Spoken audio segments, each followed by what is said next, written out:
Good morning, everyone. We're just over on one of the newly acquired farms, getting set up to do our portable fencing system. We've got about an 8-acre field here, and it's about 3 weeks further in growth than we'd like to be, but we've fallen behind because of the drought conditions and trying to make provisions on other farms to keep the animals going until we could get over here. We're finally here, and it's a hot sunny day. In a couple hours we should have our fencing up, and hopefully this week we'll have another video of moving the animals in. We're just finishing up fencing in one of our new acquisitions for property. This individual wants to learn about farming themselves and has asked us to come graze their fields to teach them. We're using the Gallagher step-in posts and fence reels to do a portable fencing system, and we put a temporary fence in just in front of the existing fence lines just until we can get back to them, have the cattle chew back the grass, find the fences, and see what quality there is behind us. A lot of people say you can't get into farming these days because of the overhead expense. One of the biggest things that you can do is try and partner up with people that have land in the area that may not be being used.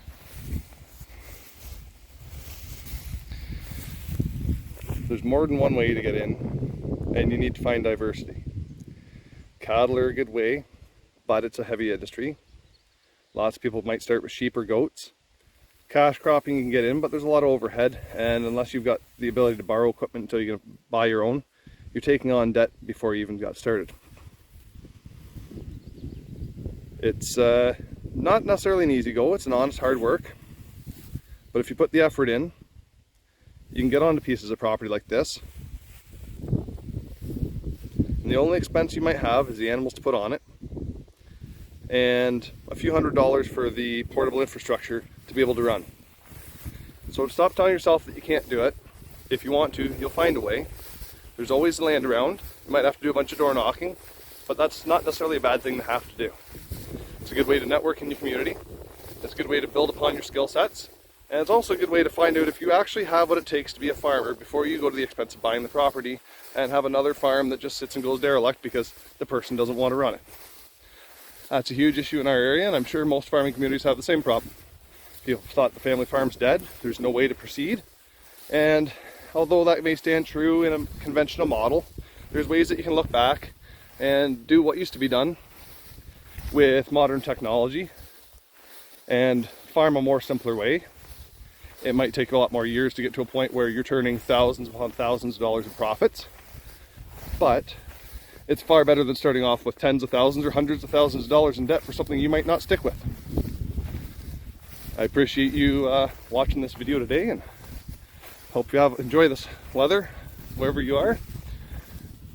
It's a beautiful sunny day here, and from what I see on the forecasts, most people in North America seem to have the same today. Take care.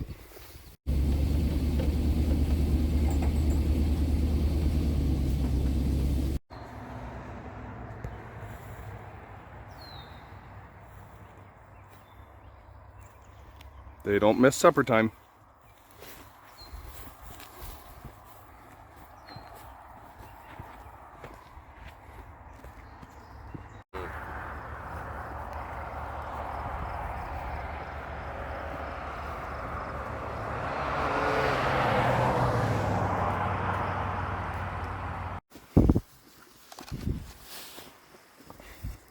You all remember Rambo the bucket calf?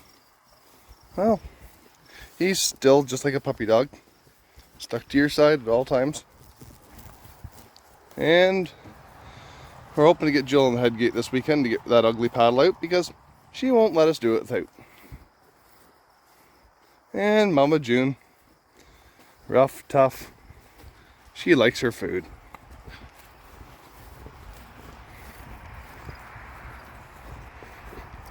But these four we don't have to call.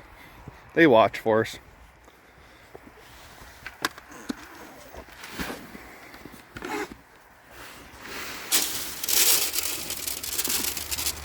And apparently Rambo was a little hungry because he just pushed me right out.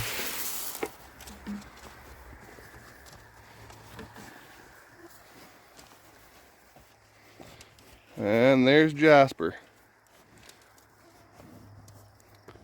growing like a bad weed.